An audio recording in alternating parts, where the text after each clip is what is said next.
Hasil yang mengecewakan di Italia melawan Atalanta untuk MU ya, karena MU hanya dapat 1 poin dari yang seharusnya mungkin bisa 3 gitu kan. Karena 3 poin tentu akan bikin tempat MU di puncak klasemen makin aman. Ya meskipun draw tetap bikin MU di puncak klasemen sih.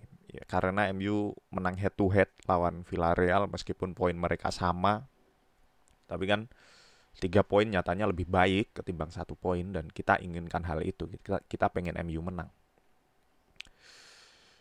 Oleh bermain dengan 3 back, 3 back seperti match lawan Spurs, hanya saja di sini sebenarnya MU kehilangan Victor Lindelof gitu kan sebagai salah satu dari 3 back itu, tapi di sini Ole tetap kekeh dengan 3 back karena mungkin dia mikir terbukti works lawan Spurs, dan di sini dicoba Eric Bailly menggantikan peran dari Lindelof yang lagi cedera gitu kan. Tapi ada perubahan dibanding match Spurs yang dilakukan oleh di sini, yaitu di midfield, di mana ketika lawan Spurs kemarin dia lebih madetin di lini tengah dengan 5-3-2, tapi di match ini dia bermain dengan 5-4-1. Mungkin ini ada kaitannya dengan Atalanta yang bermain dengan 3 back, 5 back mungkin bisa disebut seperti itu, 5 back yang mana ketika Spurs bermain dengan 4 back dan Atalanta yang 5 back, tentu 5 back ini akan lebih melebar ketimbang 4 backnya Spurs gitu. Makanya di sini oleh mencoba bermain lebih melebar dengan menempatkan 4 4 4 midfielder, di 4 midfielder sejajar lah, anggap aja seperti itu. Ketika menyerang pun bisa dengan disebut 3-4-3 juga. Antara 3-4-3 dan 5-4-1, yaitu itu mirip-mirip lah. 5-4-1 ketika bertahan, 5-4-1, dan bisa disebut juga 3-4-3 di mana Bruno dan Rashford siap ngasih support ke Ronaldo ketika uh, menyerang gitu. Sebenarnya sistem ini works sampai pada akhirnya di menit 11, di mana kita tentu meng-highlight kesalahan dari David De Gea gitu kan. David De Gea di mana error yang dilakukan penjaga gawang itu harus diakui bahwa itu adalah error dari David De Gea, karena error sedikit apapun oleh seorang penjaga gawang, blunder kesalahan sekecil apapun oleh kiper itu akan terlihat, karena costnya apa? Karena goal, costnya adalah goal. Ketika seorang kiper error itu biasanya costnya adalah goal. Dan ini terjadi di sini. David De Gea gagal handling bola. Dan ini tentu berbahaya gitu kan untuk seorang kiper melakukan error seperti itu, karena di bench United sendiri ada Dean Henderson yang siap memanfaatkan itu kapan saja gitu. Siap ngerebut tempat De Gea kapan aja. Jadi sangat disayangkan kesalahan dari De Gea. Ya meskipun di sini dia harus dikasih benefit of the doubt gitu kan.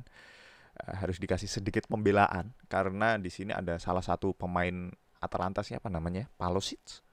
Nggak tahu, lupa aku namanya. Pemain Atalanta ini yang di marking oleh Harry Maguire, di mana dia ada kemungkinan dia berdiri di posisi offset karena dia ada di jalur bola dan mungkin aja ngehalangin pandangan David De Gea gitu kan.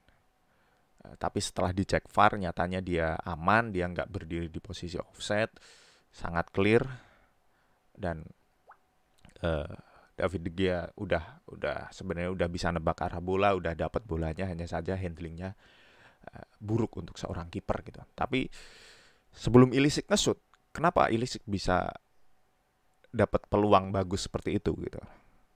Itu terjadi karena sebelumnya ada miss yang terjadi di sisi kanan pertahanan MU, di mana ada 2 orang pemain yang sebenarnya bisa intercept umpan ke Dufan Zapata, tapi nyatanya ini nggak terjadi. Itu karena miss, bener-bener miss. Yang pertama adalah intercept yang nggak sempurna dari McTominay, yang justru ngehalau bola ke daerah bahaya Manchester United, di mana Eric Bailly nggak antisipasi bola ke situ. Justru Eric Bailly malah lari ke uh,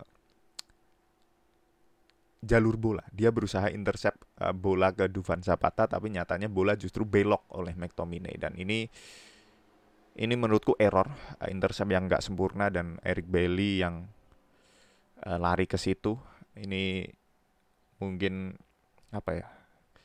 Apa deskripsi yang tepat untuk hal ini? Untuk dua orang pemain yang salah melakukan antisipasi ini, apakah karena nggak ada understanding di antara mereka, uh, atau gimana gitu? Ini juga aku kesulitan nyari kata-kata yang tepat gitu kan. Cuma di sini awal mula gol, sehingga tapi harus diaplos di sini bahwa Dufan Zapata sangat oke. Dia bisa dapetin ilisik di ruang yang sangat sempit, padahal space-nya juga udah ditutup pemain MU. Cuma di sini ya it happens. Gol ini it happens gitu kan. Selain tentunya dari errornya David De Gea itu. Sampai pada akhirnya beberapa menit kemudian, sampai akhir-akhir babak pertama, MU harus kembali ke 4-2-3-1-nya ya. 4-2-3-1, sebab sangat disayangkan Rafael Varane cedera lagi, padahal baru bermain 2 match, nggak sampai 2 match, bahkan 1,5 match kalau bisa dibilang seperti itu, dan MU kembali ke 4-2-3-1, dan ini memberikan intensitas ya untuk MU ya. MU kembali 4-2-3-1, memainkan Greenwood di atas, dan di sini MU mulai menguasai pertandingan lah, dan gol pertama terjadi di situ karena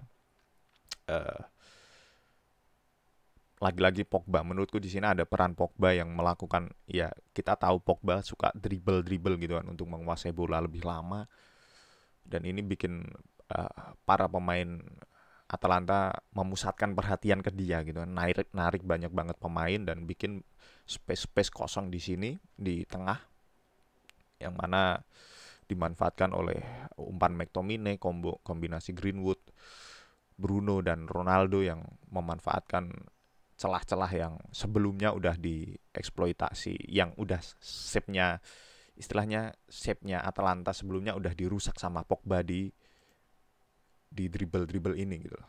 Ya meskipun kan bisa dibilang dribble nggak jelas, cuma di sini bisa ngerusak shape-nya Atalanta, dan terjadi gol pertama MU gitu kan. Kemudian gol kedua dari Atalanta. Nah, ini adalah lagi-lagi resiko dari high pressingnya MU, di mana aku kehilangan kata-kata untuk ini gitu kan, di mana MU sangat gak sempurna dalam pressing gitu kan. 4-2-3-1 tentu saja Ole ingin bermain tinggi gitu kan dengan formasi ini pastinya gitu kan. Bermain lebih tinggi, menerapkan offset trap untuk mengeliminasi segala counter attack. Tapi di sini ada dua kesalahan yang dilakukan oleh pemain MU, yaitu offset trap yang gagal. Itu yang pertama dari Harry Maguire, sangat tipis, emang sangat tipis banget. Dan yang kedua adalah space yang dikasih ke siapa ini ya, center back Atalanta lah, aneh gitu. MU ingin bermain pressing, tapi dia memberi ruang yang sangat gede untuk back melakukan umpan yang begitu cantik gitu kan ke Zapata gitu. Greenwood nggak melakukan pressing dengan sempurna, bisa dilihat di sini. Sehingga nih, Greenwood dan McTominay berdiri di satu tempat yang sama. Ini untuk tim yang melakukan pressing tuh aneh. Center back Atalanta di sini punya banyak waktu aja untuk melakukan umpan yang sangat oke gitu kan, sehingga terjadi gol. Nah ini MU nggak bisa lah.